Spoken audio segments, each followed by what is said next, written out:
आज हम लोग करेंगे matter in our surrounding NCERT in text questions करेंगे पेज नंबर 6 के। हम लोग पेज नंबर 3 के इन टेक्स्ट क्वेश्चन कर चुके हैं और इसकी लिंक हम लोगों ने डिस्क्रिप्शन बॉक्स में डाल दी है। इस चैप्टर के 1 शॉट की लिंक भी डिस्क्रिप्शन बॉक्स में डाल दी है, आप वहां से चेकआउट कर सकते हैं। विदाउट टाइम वेस्टिंग हम लोग स्टार्ट करते हैं अपना क्वेश्चन नंबर 1 और पेज नंबर 6 में जितने भी क्वेश्चन है वो हम लोग सारे क्वेश्चन कवर करने वाले हैं इसी वीडियो के अंदर।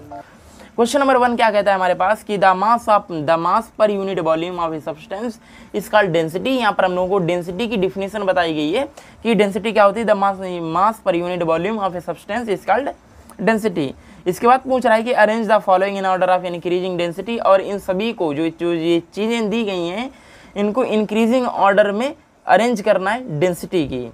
तो एग्जॉस्ट फ्रॉम चिमनीज मतलब एयर की डेंसिटी सबसे कम होती है। इसके बाद कॉटन की थोड़ी उससे ज़्यादा होती है। इसके बाद वाटर की उससे भी ज़्यादा, वो उससे भी मतलब भारी होता है। और हनी क्योंकि वो आप देखें बहुत लिक्विड होता है, बहुत ज़्यादा लिक्विड हो जाता है, जो आसानी से जब आप उसको गिराएंगे तो वो उसमें एक स्ट्रेम बनती हुई चली आती है। इस तरीके से एकदम टूट नहीं जाता है, जैसे वाटर की ड्रॉपलेट बनकर आता है तो वो ऐसे नहीं आता है। आयरन तो सॉलिड है तो इसकी ज़्यादा डेंसिटी सबसे ज़्यादा हो जाएगी।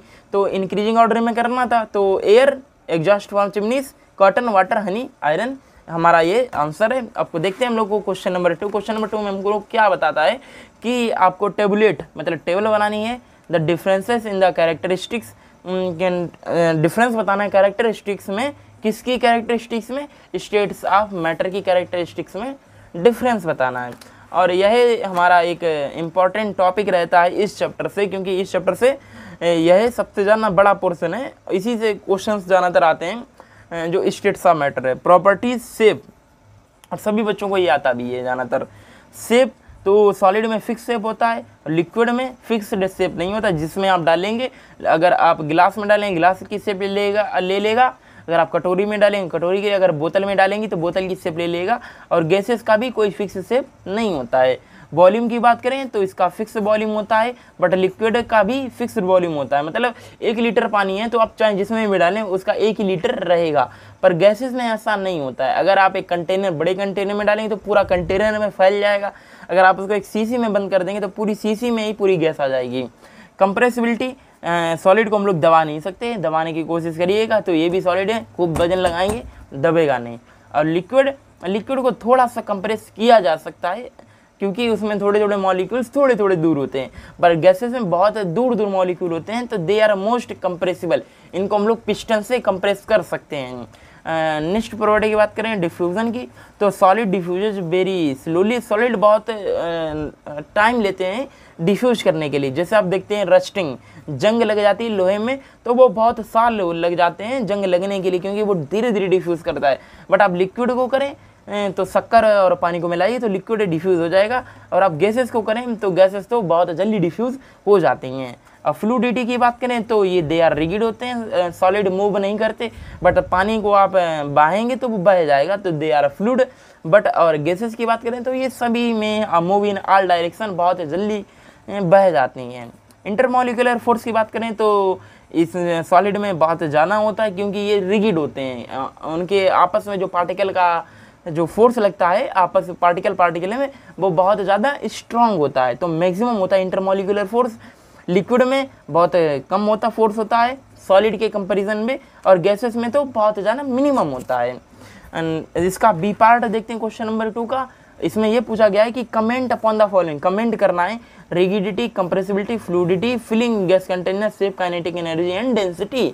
तो इस क्वेश्चन को भी हम लोग करने वाले हैं। आंसर इसका होगा कि it is defined as the property due to which particle remain fixed in their position at room. मतलब ये किसका है? रिगिडिटी का। रिगिडिटी यहाँ पर लिखा नहीं है, ये रिगिडिटी का। रिगिडिटी क्या होती है? ये एक प्रकार की प्रॉपर्टी होती है due to which particle remain fixed in their position. मतलब यह एक प्रकार की प्रॉपर्टी है जिसमें जो सब्सटेंस होती है हमारी वो अपने ही शेप में रहना चाहेंगी। अगर वह अपने शेप में ही रहती है एक रूम टेम्परेचर पे तो यह प्रॉपर्टी कहलाती है रिगिडिटी। नेक्स्ट प्रॉपर्टी है हमारी कंप्रेसिबिलिटी। कंप्रेसिबिलिटी क्या है? The property due to which volume of a substance can be decreased by applying pressure. मतलब कंप्रेस कर देना, कंप्रेस कर देना। आप गुब्बारे को हवा भरी, आप उसको हाथों से दबाएंगे तो हाथों से दब जाएगा, कंप्रेस कर दिया। यह कौन सी प्रॉपर्टी है, इसको कहते हैं compressibility. The property due to which volume of a substance can be decreased, उन जो वॉल्यूम होता है सब्सटेंस का वो डिक्रीज कर दिया जाता है by applying pressure, it known as compressibility. Fluidity क्या था, अभी हम लोगों ने पढ़ा कि जो चीज़ बह जाती है, the ability to substance to move in different direction, किसी सब्सटेंस की एबिलिटी जिसके कारण वह सभी दिशाओं में मूव कर पाए, सभी डायरेक्शन में मूव कर पाए, उसको कहते हैं हम लोग फ्लूइडिटी। फिलिंग ए गैस कंटेनर, फिलिंग ए गैस कंटेनर का मतलब गैस भरना किसी कंटेनर में, यह किसकी प्रॉपर्टी है, यह प्रॉपर्टी होती है गैस की। गैस के बारे में पूछा गया तो गैस की प्रॉपर्टी तो होगी। एक gas is filled into a container, gas को हम लोग कंटेनर में फिल कर देते हैं, क्यों कर देते हैं, ड्यू टू इट्स फ्लूइडिटी, क्योंकि उसके अंदर फ्लूइडिटी होती है। It is due to less intermolecular force of attraction, उनके जो कण के बीच में, उनके जो एटम के बीच में जो फोर्स ऑफ अट्रैक्शन होता है वो बहुत कम होता है। मतलब जो छोटे छोटे पार्टिकल होते हैं गैस के, उनके जो बीच में फोर्स लगता है वो बहुत कम फोर्स होता है। एंड मोर इंटरमॉलिक्यूलर स्पेस, और उनके बीच में जो स्पेस होता है वो बहुत ज़्यादा होता है। मतलब अगर एक पार्टिकल यहाँ रखा है तो एक पार्टिकल यहाँ होगा, और उनके जो बीच में फोर्स होता लगता है, जो बल लगता है वो बहुत कम होता है।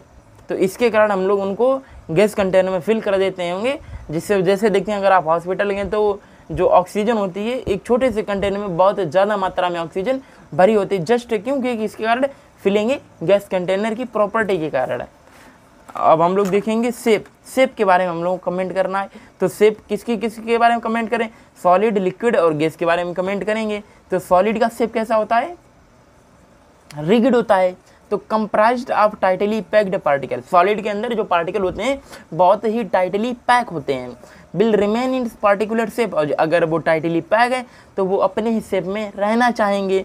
और as particle are not free to move, और पार्टिकल मूव नहीं करते हैं, तो इसीलिए उनकी शेप क्या होती है, वो एक सेम रहती है, रिगिड रहती है, क्योंकि उनके particle are not free to move. अब हम लोग देखेंगे, अगर आपको क्वेश्चन आंसर लिखना है एग्जाम में, अगर आप इन्हीं पॉइंट बना के लिख देंगे ऐसे 1 पॉइंट, दूसरा पॉइंट और तीसरा पॉइंट, तभी भी आपको फुल मार्क्स मिलने वाले हैं। लिक्विड, क्योंकि हमने भी class 9th 10th 11th 12th सभी के पेपर दिए, तो हमको इतना तो एक्सपीरियंस है कि किस प्रकार से बोर्ड एग्जाम में पेपर लिखा जाता है, और पढ़ाते भी एक्सपीरियंस हो जाता है बच्चे कैसे लिखते हैं। तो आप इस प्रकार से लिखेंगे, आपका कोई भी नंबर नहीं कटेगा। अगर आपका टीचर सटकी लाए तो साला वो नंबर काट सकता है, उसका कोई गारंटी अपन नहीं ले सकते हैं। लिक्विड, क्योंकि क्लास 9th के एग्ज़ाम क्या होते हैं, स्कूल में होते हैं, तो इसमें थोड़ा टेंशन रहता है भाई साहब। अब हम लोग देखेंगे लिक्विड का, more loosely packed particle, more loosely packed particle in the comparison of solid. जो पार्टिकल होते हैं लिक्विड में वो बहुत ही कम, मतलब लूज पैक होते हैं। Take the shape of container, और लूज पैक होंगे तो क्या होंगे, वो किसी की भी शेप ले लेंगे, कंटेनर किसी भी कंटेनर की शेप ले लेंगे। Packed densely enough so that volume maintained, but इतने अच्छे तरीके से पैक हो जाते हैं, मतलब इतना दूर भी नहीं होते, तो इसलिए उनका क्या रहता है कि वॉल्यूम उनका मेंटेन रहता है। जो वॉल्यूम पहले होगा वो वही वॉल्यूम अभी भी होगा, 5 लीटर तो 5 लीटर रहेगा, आप चाहे जिसमें भी डालें। अब हम लोग देखेंगे गैसियस की शेप के बारे में। तो gaseous matter is comprised of particles packed so loosely that is neither a definite shape nor a definite volume. Gaseous के अंदर जो पार्टिकल होते हैं इस प्रकार से पैक होते हैं, इतना लूज पैक होते हैं कि ना तो उनकी कोई डेफिनेट शेप होती है और ना ही वॉल्यूम होती है। अब हम लोग कमेंट करने वाले हैं काइनेटिक एनर्जी के बारे में। काइनेटिक एनर्जी क्या होती है, minimum in solid because particle do not move. Solid में काइनेटिक एनर्जी बहुत कम होती है। Kinetic energy directly proportional to randomness, जितनी ज़्यादा पार्टिकल जितना ज़्यादा बिलबिलाएंगे का मतलब जितना ज़्यादा उसमें मोशन होगा उतनी ही ज़्यादा काइनेटिक एनर्जी होती है। Motion is equal to kinetic energy कह सकते हैं आप, जितना ज़्यादा मोशन उतनी ज़्यादा काइनेटिक एनर्जी। बट हम लोग जानते हैं कि सॉलिड होते हैं, सॉलिड में जो पार्टिकल होते हैं वो मोशन नहीं करते हैं, are not free to move. आगे हमने पढ़ा था अभी, are not free to move. यहाँ फिर आप देखिए as particle are not free to move, अगर फ्री टू मूव नहीं है, उसमें मोशन नहीं है, तो मिनिमम होगी काइनेटिक एनर्जी, मिनिमम होगी काइनेटिक एनर्जी। बट लिक्विड में तो लिक्विड एक फ्लूइडिटी है, लिक्विड में फ्लो हो जाता है, तो liquid have more kinetic energy because particle can move at some extent. कुछ हद तक वह मूव कर सकते हैं, तो उसमें काइनेटिक एनर्जी पाई जाती है। बट अगर गैस की बात करें तो गैस हैज़, ये गैस लिखा है, gas has maximum kinetic energy because particle can move to maximum extent. अगर आपको कहा जाए कि इनको इंक्रीजिंग ऑर्डर में लगाओ तो सबसे पहले आएगा सॉलिड, इसके बाद आएगा गैस, इसके बाद आएगा गैस, क्योंकि गैस में सबसे ज़्यादा काइनेटिक एनर्जी होती है। अब हमारा देखेंगे नेक्स्ट क्वेश्चन नहीं, अभी एक और टॉपिक बचा है, डेंसिटी के बारे में भी हम लोगों को कमेंट कर रहा है। तो डेंसिटी क्या होती है? Ratio of mass unit per volume of a substance. अभी हमने क्वेश्चन नंबर 1 में ये डिफिनेशन पढ़ी थी कि ratio of mass unit per volume of a substance is known as density. Solid are rigid होते हैं, whereas liquid are fluid. Solid can be not be compressed, compressibility में देखा ये चीज़ हमने। Liquid can be compressed little, ये भी हम लोग देख चुके हैं। और रिगिडिटी में हम लोगों ने ये देखा था, सॉलिड है हायर डेंसिटी। अब हाँ, इसमें अगर लिखना रहेगा तो आप ये लास्ट वाला पॉइंट लिखेंगे कि सॉलिड है हायर डेंसिटी, क्योंकि रिगिड होते हैं। कंप्रेसिबिलिटी से आपकी जो चीज़ नहीं दबेगी उसकी डेंसिटी सबसे ज़्यादा होगी। भारी मास से कंपैरिजन करिए, जिसका जाना जितना मास उसकी उतनी ज़्यादा डेंसिटी। सॉलिड है हायर डेंसिटी वेयरएज लिक्विड है लोअर डेंसिटी।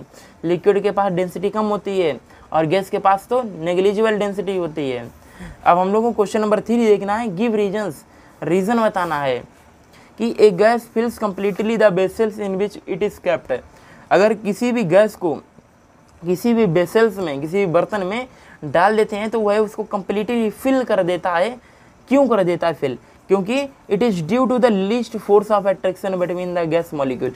क्योंकि जो गैस मॉलिक्यूल होते हैं उनके अणुओं के बीच में, उनके एटम्स के बीच में, उनके मॉलिक्यूल्स के बीच में जो अट्रैक्शन फोर्स होता है वो बहुत कम होता है। Therefore gas fill completely the vessel and it does not have a fixed volume. इसी के कारण इसका फिक्स्ड वॉल्यूम नहीं होता है। तो इसका डायरेक्ट रीजन देंगे आप, एक वर्ड में अगर देना चाहें इसका आंसर तो लिखेंगे force of attraction, due to least force of attraction.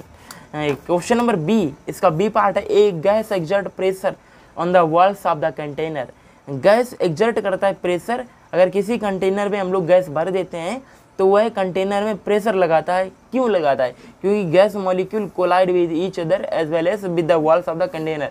क्योंकि गैस के जो मॉलिक्यूल होते हैं और जो कंटेनर के अंदर होते हैं मॉलिक्यूल, उनके साथ में वो आपस में मिल जाते हैं। और इसी जब मिल जाते हैं जो उनमें रेंडमनेस आ जाती है, और इसी के कारण उस रेंडमनेस के, उस मोशन के कारण वह प्रेशर एक्सर्ट करते हैं कंटेनर की वॉल पे। Therefore gases exert pressure. अब हम लोग सी पार्ट देंगे, we can easily move our hand in air but to do the same through a solid we need a karate expert. यह question यह पूछता है, अगर हम लोग एयर में हाथ मूव करेंगे तो आसानी से मूव कर पा रहे हैं, देखिएगा आप। बट अगर यही हम लोग सॉलिड के साथ करें, अगर यह सॉलिड है ना, इसमें अगर मूव करेंगे तो मूव नहीं हो रहा है। बट अगर यहीं पर एक कोई कराटे एक्सपर्ट होता तो वो आसानी से इसको तोड़कर अपना हाथ नीचे ले जाता।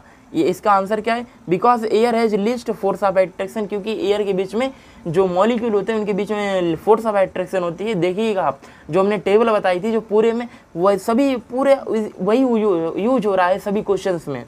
अगर वह आपको टेबल आती है तो आप सभी क्वेश्चंस को हम पढ़ाएं भी ना, मतलब आप ये वीडियो बिना भी देखे इन क्वेश्चंस को अटेम्प्ट कर सकते हैं। बट आप एक लैंग्वेज किस प्रकार से आपको पेपर्स में लिखना है, इसके लिए आप ये वीडियो देख सकते हैं। क्योंकि हम लोगों ने उसी प्रकार से लिखा है जिस प्रकार आप उस डायरेक्ट यही छापकर पेपर में लिख दें जाकर, तभी आपको फुल मार्क्स मिल जाएंगे। Because air has least force of attraction between molecule but in solid there is a strong force of attraction. क्योंकि सॉलिड में स्ट्रॉन्ग फोर्स ऑफ अट्रैक्शन होती है।